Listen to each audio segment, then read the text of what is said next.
Hello students. आज बच्चों अब हमारा टॉपिक थ्योरेटिकल टॉपिक बचे हैं इस यूनिट में। ठीक है, ऑलमोस्ट यूनिट कंप्लीट है आपका बेसिक कॉन्सेप्ट्स ऑफ केमिस्ट्री, जिसमें हमने बहुत सारे बेसिक्स किए। मोल कॉन्सेप्ट पे, laws of chemical combination, limiting reactant वगैरह। अब हमारे पास थ्योरी वाले टॉपिक्स, ये देखिए आज हेडिंग यही है, डेल्टन्स एटॉमिक थ्योरी। डेल्टन ने एटम के लिए एक थ्योरी दी थी, 9th में भी थी, ये थ्योरी पढ़ी होगी आपने। बहुत ओल्ड, बहुत पुरानी थ्योरी है, बहुत सारे इसके ड्रॉबैक्स भी हैं, लिमिटेशंस भी हैं, वो भी हम करेंगे, लेकिन पहले हम ये थ्योरी पढ़ लेंगे। अब क्वेश्चन ये राइज होता है कि इतनी ओल्ड थ्योरी हम पढ़ क्यों रहे हैं? अगर इतने सारे इसके ड्रॉबैक्स हैं, लिमिटेशंस हैं, तो फिर अभी भी हम इसको रीड क्यों कर रहे हैं? 9th में भी रीड किया था हमने भी अपनी क्लास में, जब हम भी 11th-12th में थे तब भी रीड किया, और अभी भी चल रहा है सिस्टम। ये ओल्ड कॉन्सेप्ट्स हम इसलिए पढ़ते हैं, ये ओल्ड थ्योरीज इसलिए पढ़ते हैं कि पता चले कि एटम का कॉन्सेप्ट आया कहाँ से, उसमें क्या गलत पॉइंट्स थे, तभी तो हमने उनको ठीक किया, करेक्ट किया और न्यू थ्योरी बनाई, मॉडर्न एटॉमिक थ्योरी। तो देखिए बच्चों, ये टॉपिक मैं आपको कैसे करवाऊंगा। हम पहले डेल्टन एटॉमिक थ्योरी के ये 6 पॉइंट्स हैं, इनको डिस्कस करते हैं, फिर इसकी लिमिटेशंस करेंगे, और लिमिटेशंस के साथ साथ ही हम मॉडर्न एटॉमिक थ्योरी कर लेंगे। मतलब 3 टॉपिक्स हम आज एक साथ पढ़ेंगे, डेल्टन एटॉमिक थ्योरी, उसी की लिमिटेशंस, और साथ साथ में ही हम फिर मॉडर्न एटॉमिक थ्योरी कर लेंगे। ठीक है, तो देखो ध्यान से, डेल्टन एटॉमिक थ्योरी का एक एक पॉइंट मैं एक्सप्लेन करता हूं। सबसे पहला पॉइंट है, atom is the smallest particle which can not be further divided. Atom smallest particle है मैटर का, जो जनरल डेफिनेशन हम एटम की कहते भी हैं। वो छोटे से छोटा टुकड़ा जिसके और टुकड़े ना हो सके, उसे हम परमाणु कहते हैं। Atom is the smallest particle of matter which can not be further divided. हालांकि आजकल हम एटम को स्मॉलेस्ट पार्टिकल नहीं कहते, एटम से भी स्मॉलेस्ट इलेक्ट्रॉन, प्रोटॉन, न्यूट्रॉन है, वो लिमिटेशन में बताता हूँ। ठीक है, तो फर्स्ट पॉइंट बिल्कुल क्लियर है, पहले से भी हमने डिस्कस किया हुआ है। Second point, atoms of same element have same properties. Same element के एटम्स की सेम प्रॉपर्टीज होंगी, ये भी सही बात है। लेकिन देखो, ये एटम, एलिमेंट, ये वर्ड्स क्लियर होने चाहिए आपके। एलिमेंट हमने क्लासिफिकेशन ऑफ मैटर में पढ़ा था, element is the purest form of matter. सिर्फ कार्बन कार्बन कार्बन कार्बन के एटम्स होंगे तो वो कार्बन का एलिमेंट है, सिर्फ हाइड्रोजन हाइड्रोजन हाइड्रोजन के एटम्स होंगे तो वो हाइड्रोजन का एलिमेंट है। ठीक है, तो कहा जा रहा है अगर सेम एलिमेंट हो, मींस अगर हाइड्रोजन हो तो उसके जितने भी एटम्स हैं, एच एच एच एच, हजारों हाइड्रोजन के एटम्स हैं, सब प्रॉपर्टीज में सेम होंगे। उनका मास सेम होगा, उनका साइज सेम होगा, उनकी वॉल्यूम सेम होगी, एवरीथिंग इज सेम। और सही भी बात है, सेम एलिमेंट है तो उसके एटम्स भी सेम ही होंगे। ठीक है, लेकिन इसका भी ड्रॉबैक, इसकी भी लिमिटेशंस हैं, वो हम लिमिटेशन में करते हैं। पहले आप ये पॉइंट्स जो है वो लिख लोगे।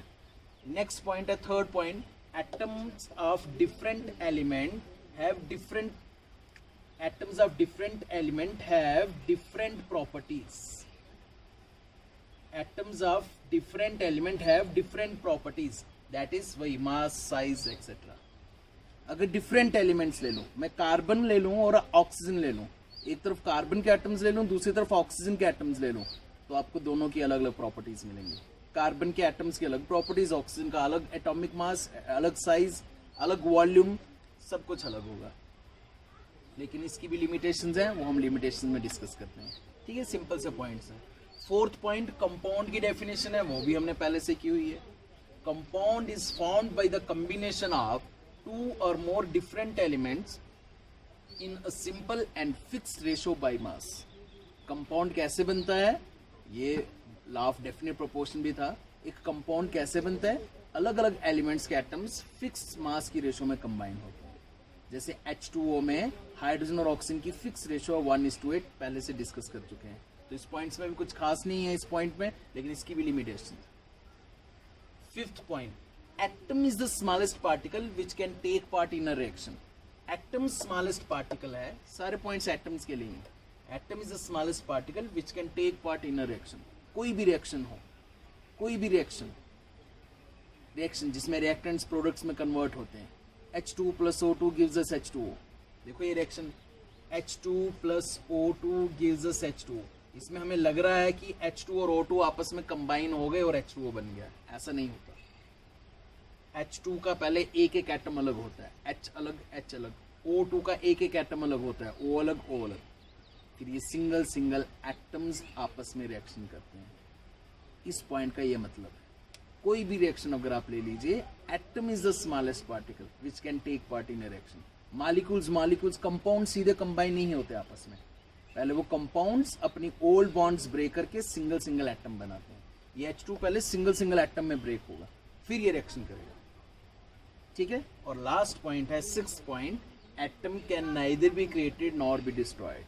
एटम को पहले कहा गया था मैटर को ना क्रिएट कर सकते ना डिस्ट्रॉय, अब है एटम स्मॉलेस्ट पार्टिकल को ना आप क्रिएट कर सकते हो, एटम को ना डिस्ट्रॉय कर सकते हो, कन्वर्ट कर सकते हो, क्रिएट डिस्ट्रॉय नहीं कर सकते, ठीक है। ये कुछ पॉइंट्स हैं, 6 पॉइंट्स डाल्टन एटॉमिक थ्योरी के, जो आपने 9th में भी पढ़े होंगे, ठीक है, 11th में भी हैं।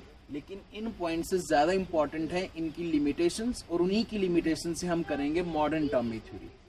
तो अब आप क्या करोगे, पहले वीडियो पॉज करके पहले ये सारे पॉइंट्स लिखोगे, ठीक है, 1 पेज पे ये सारे पॉइंट्स लिखोगे, ठीक है। और साथ में 2nd पेज पे, साथ वाले नेक्स्ट अलग पेज पे लिखना, अलग पेज पे आप हेडिंग लिखोगे मॉडर्न एटॉमिक थ्योरी, ठीक है। फिर एक एक करके मैं ये पॉइंट, अब मैं तो इसे इरेज कर दूंगा, आपके सामने ये डाल्टन एटॉमिक थ्योरी होगी और नेक्स्ट पेज पे होगा मॉडर्न एटॉमिक थ्योरी, आमने सामने पेज रखना। तो मैं एक एक ये पॉइंट फिर से रिवाइज करूंगा, उसकी ड्रॉबैक लिमिटेशंस लिखूंगा, ठीक है, और फिर मॉडर्न एटॉमिक थ्योरी में वो पॉइंट लिखूंगा, ठीक है जी। आप इसे पॉज करो, ये सारे पॉइंट्स लिखो और नेक्स्ट पेज पे लिखो मॉडर्न एटॉमिक थ्योरी। चलिए देखिए जी, अब आपको अलग पेज पे लिखना है मॉडर्न एटॉमिक थ्योरी, हेडिंग लिखनी है। तो एक एक करके मैं डाल्टन एटॉमिक थ्योरी की लिमिटेशन और साथ साथ में मॉडर्न एटॉमिक थ्योरी का पॉइंट वो बताते जाऊंगा आपको, ठीक है। जैसे फर्स्ट पॉइंट, पहले डाल्टन एटॉमिक थ्योरी का फर्स्ट पॉइंट पढ़िए। डाल्टन एटॉमिक थ्योरी के फर्स्ट पॉइंट में कहा था atom is the smallest particle which can not be further divided. Atom smallest particle है जो फर्दर डिवाइड नहीं हो सकता, ये डाल्टन एटॉमिक थ्योरी में था। अब आप modern atomic theory next page पे लिखिए ये वाला point, atom is no longer considered as smallest particle. अब हम एटम को स्मॉलेस्ट पार्टिकल कंसीडर नहीं करते due to the presence of sub atomic particles. Atom के अंदर भी छोटे छोटे पार्टिकल्स हैं, generally 3 fundamental particles, electrons, protons, neutrons हैं, जिनको हम नेक्स्ट यूनिट में एटॉमिक स्ट्रक्चर में अच्छे से डिस्कस करेंगे, स्टडी करेंगे। फिलहाल तो हम यही कह रहे हैं कि अब एटम को स्मॉलेस्ट पार्टिकल नहीं कह सकते, उससे भी छोटे पार्टिकल्स उसके अंदर हैं। वैसे तो कहा गया है कि एक एटम के अंदर 30 एटॉमिक सब एटॉमिक पार्टिकल्स देखे गए हैं, 30 से भी ज्यादा, ठीक है। लेकिन मेन फंडामेंटल सब एटॉमिक पार्टिकल्स यही हैं, इसलिए मैंने यही यहाँ पे लिखे, इलेक्ट्रॉन्स, प्रोटॉन्स एंड न्यूट्रॉन्स।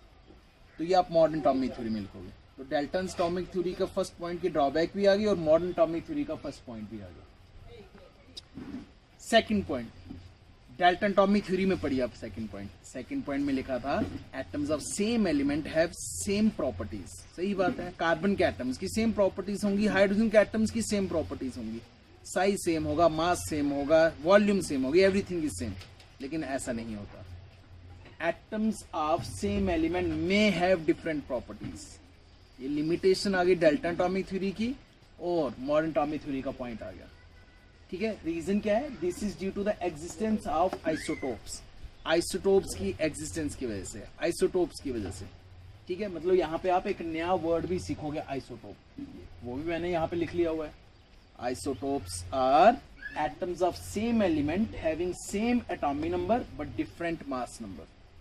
पहले आइसोटोप वर्ड समझो तो ये पॉइंट समझ आएगा। एटम्स ऑफ सेम एलिमेंट, ये देखो कार्बन के 2 आइसोटोप्स होते हैं, एक कार्बन होता है जिसका मास नंबर 12 होता है, दूसरा कार्बन ऐसा होता है जिसका मास नंबर 14 होता है। तो एलिमेंट तो सेम ही है, कार्बन कार्बन, लेकिन क्या इनकी ऑल प्रॉपर्टी सेम है? इनका मास अलग हो गया बच्चों, इसका मास कम है, इसका मास ज्यादा है। तो atoms of same element may have different properties, उनका मास नंबर डिफरेंट हो सकता है क्योंकि रियल में एक्सिस्टेंस है आइसोटोप्स की। हाइड्रोजन के 3 आइसोटोप्स होते हैं, हाइड्रोनियम, ड्यूटीरियम, ट्रीटियम। एक का एटॉमिक नंबर 1 मास नंबर 1, दूसरे का एटॉमिक नंबर 1 मास नंबर 2, तीसरे का एटॉमिक नंबर 1 मास नंबर 3 होता है। Tritium, it is radio active, blast करता है, ठीक है। और ये देखो एक और एग्जांपल मैंने आपके सामने लिखी हुई है, oxygen, atomic number 8 mass number 16, atomic number 8 mass number 17।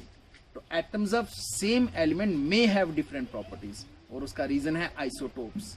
तो यहां से आपने एक नया वर्ड भी सीखा, आइसोटोप्स, और लिमिटेशन भी होगी डाल्टन एटॉमिक थ्योरी की और मॉडर्न एटॉमिक थ्योरी का सेकंड पॉइंट भी होगा। अब हम चलते हैं थर्ड पॉइंट पे। चलिए जी, थर्ड पॉइंट देखिए बच्चों। थर्ड पॉइंट पहले डेल्टन एटॉमिक थ्योरी में पढ़ना। फर्स्ट पेज पे लिखा ना डेल्टन एटॉमिक थ्योरी, ये हम नेक्स्ट पेज पे लिख रहे हैं। थर्ड पॉइंट था atoms of different elements have different properties.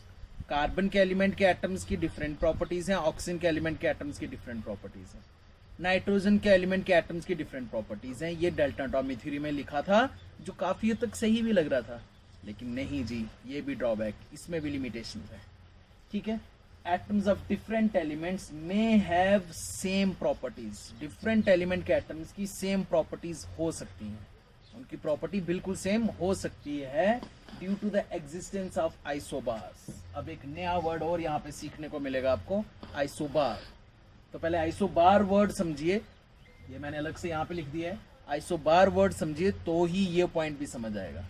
Isobars are atoms of different elements, atoms of different element having different atomic number but same mass number. Different element के atoms हैं, atomic number भी अलग अलग होगा, atomic number पे ही element depend करता है, लेकिन उनका मास नंबर सेम होगा। देखो एग्जांपल यहाँ पे, बड़ी इंटरेस्टिंग एग्जांपल है बहुत। कार्बन, मैंने यहाँ पे कार्बन के 2 आइसोटोप्स लिखे। Isotope same atomic number, different mass number. Carbon का एक आइसोटोप होता है कार्बन 12, दूसरा आइसोटोप होता है कार्बन 14। और नाइट्रोजन सब जानते हैं, उसका एटॉमिक नंबर 7, मास नंबर 14 है। तो ये देखिए जी, इन दोनों में सिमिलरिटी, इन दोनों का मास नंबर सेम आ गया। ये अलग एलिमेंट का एटम है, ये अलग एलिमेंट का एटम है, लेकिन दोनों का मास नंबर सेम आ गया। तो ये इस कार्बन का आइसोटोप है, लेकिन इस नाइट्रोजन का आइसोबार है। तो अलग अलग एलिमेंट के एटम की सेम प्रॉपर्टी होगी। ठीक है, दिस इज आइसोबार। ये थर्ड पॉइंट जो है उसकी लिमिटेशन भी आ गई और मॉडर्न एटॉमिक थ्योरी भी आ गई। ठीक है, 3 पॉइंट्स आप एक टाइम पे डिस्कस कर रहे हो। आइसोबार वर्ड भी समझ आ रहा है, मॉडर्न एटॉमिक थ्योरी भी, और डेल्टा एटॉमिक थ्योरी की लिमिटेशन भी। फोर्थ पॉइंट पढ़िए आप, कहां पे? डेल्टा एटॉमिक थ्योरी में।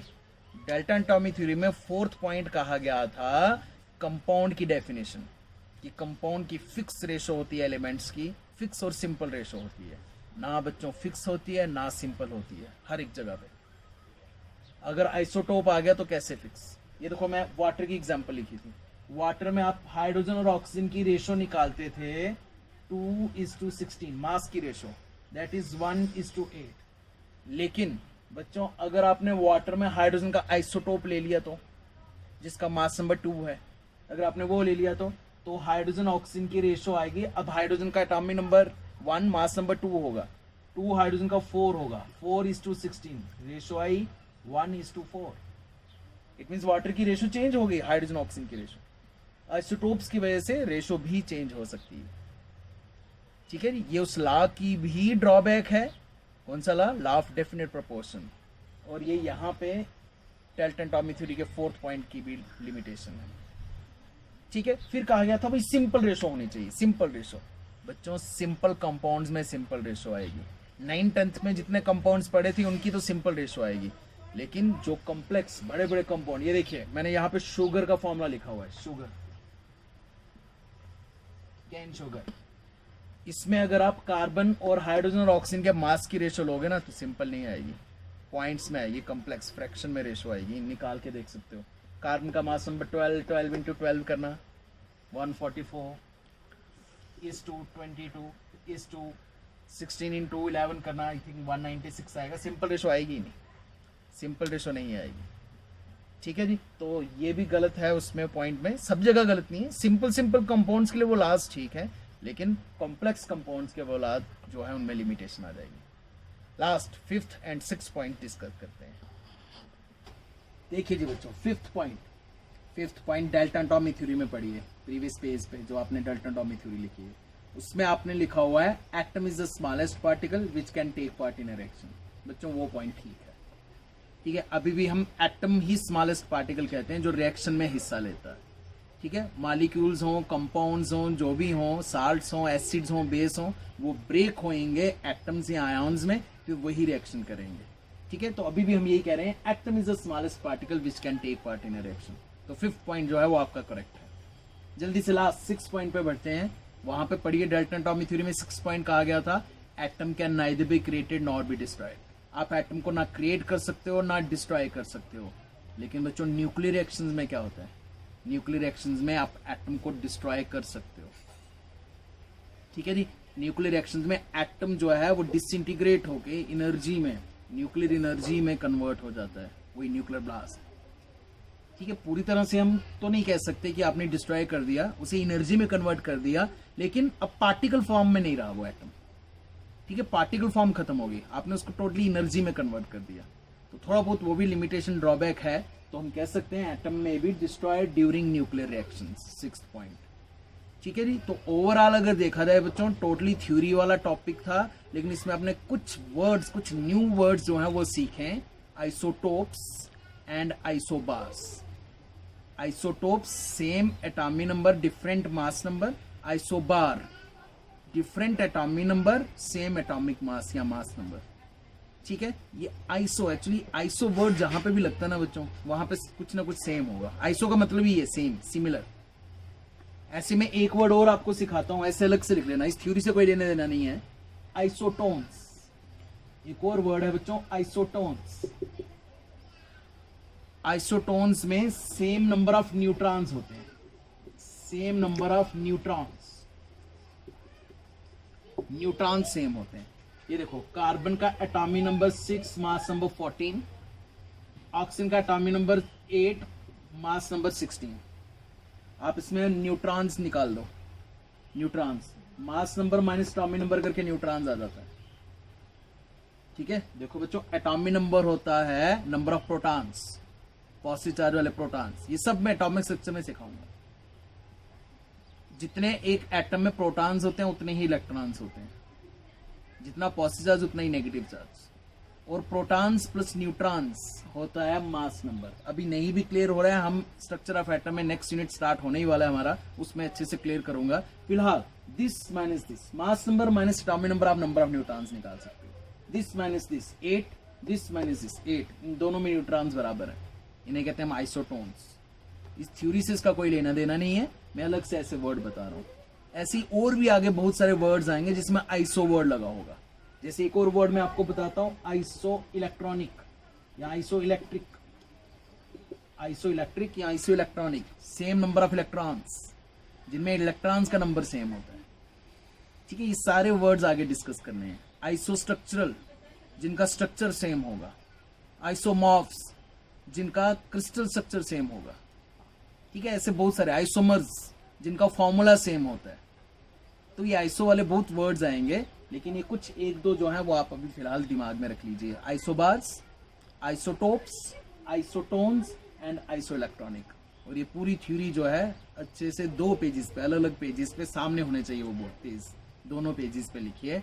आज कुछ खास टॉपिक नहीं था, ठीक है जी। यूनिट बस खत्म ही होने वाला है, एक क्लास और हम इसे फिनिश कर देंगे, ठीक है जी। आज के लिए इतना ही। जय हिंद, जय भारत।